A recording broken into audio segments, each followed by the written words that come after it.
I'm joined now by somebody who's an expert in foreign affairs, a senior fellow at the United States Study Centre, Dr. Charles Edel. Welcome to the program.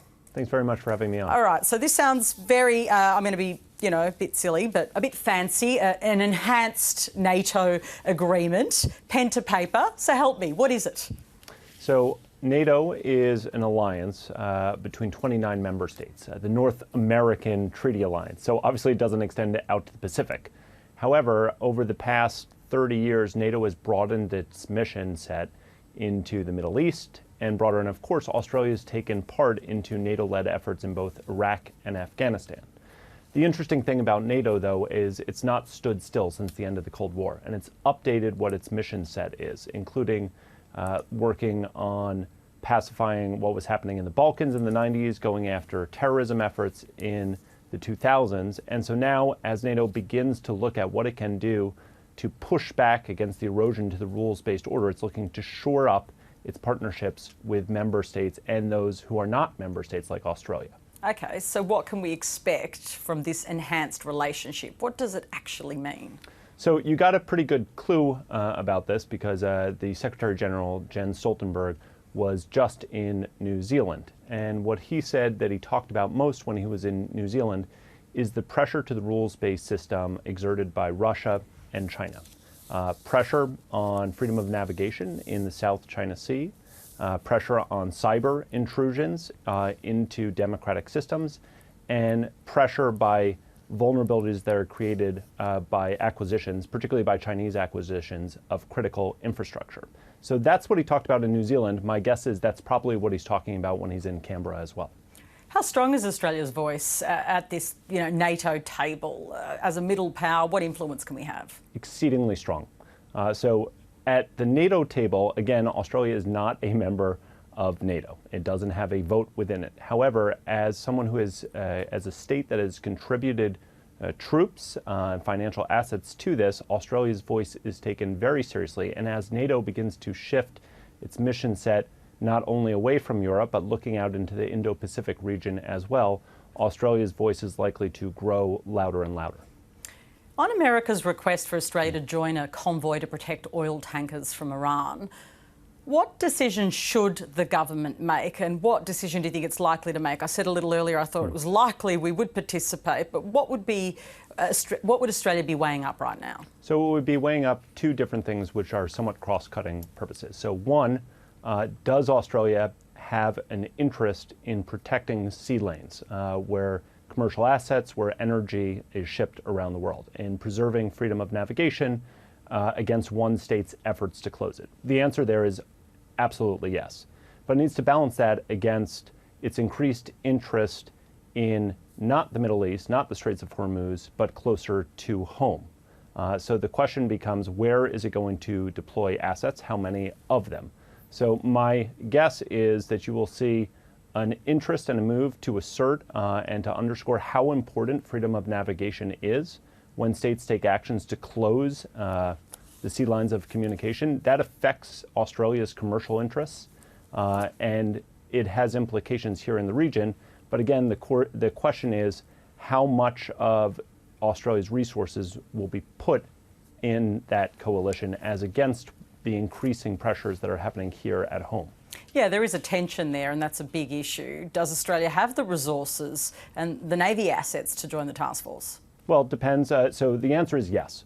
Australia does have the resources. The question is how many resources and how much is being asked of Australia and weighted against how much needs to be here closer to home. Again, as there have been increasing pressure, and because this is a question not only about the Straits of Hormuz, of course, when we talk about freedom of navigation, the question is one that's closer to home about the South China Sea.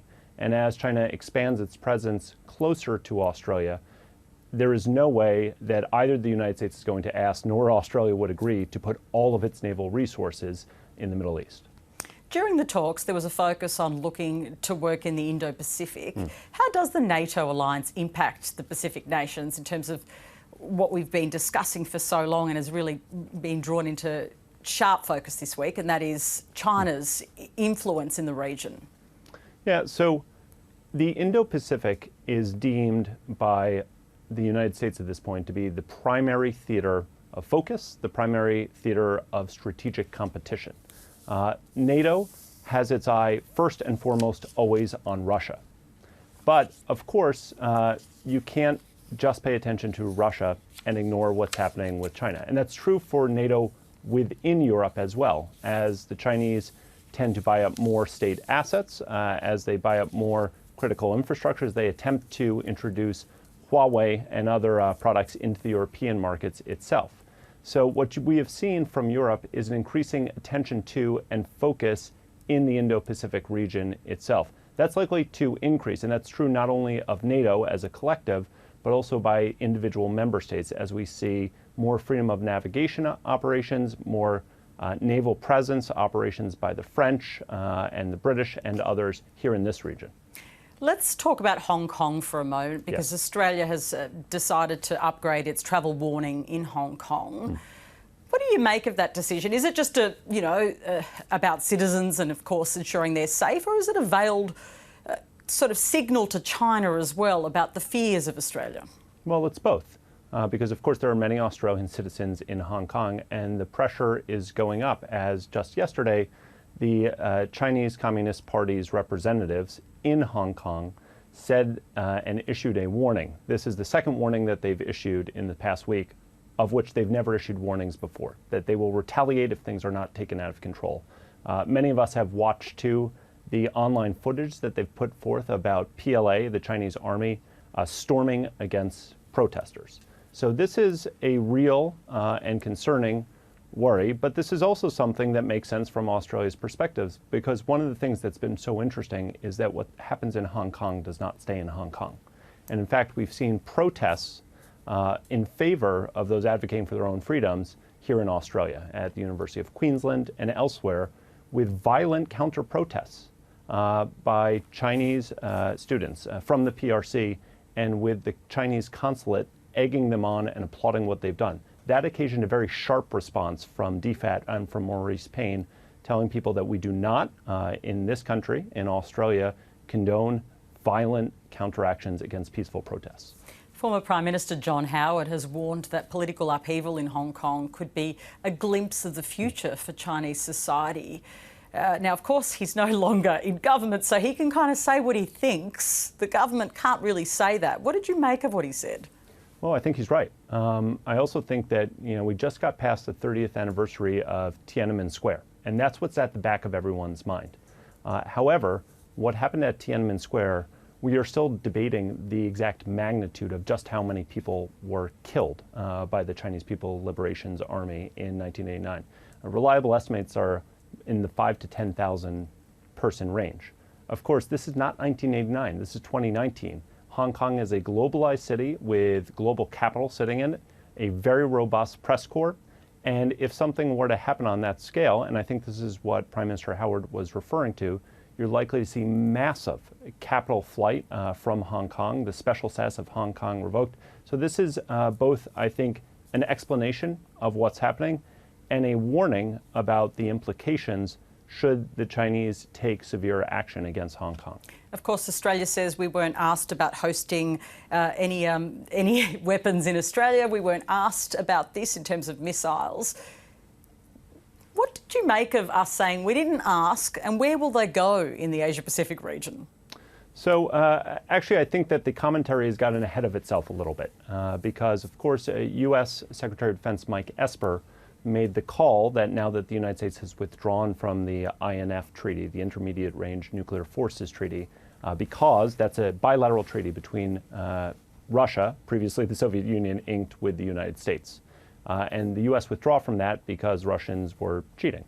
The reason also that the call was made to withdraw is because that was binding only on the United States and Russia, but not on China. And the point was, this agreement means no building or deploying of land-based conventional or nuclear weapons and missiles. And of course, the Chinese have gone ahead with developing and deploying thousands of these in Asia, shifting the balance of power. So that's the backdrop to this, but I think the call has gotten a little bit ahead of itself, that the United States said that it would never ask Australia, and Australia said it would never accept. This is a preliminary discussion about how things will now change.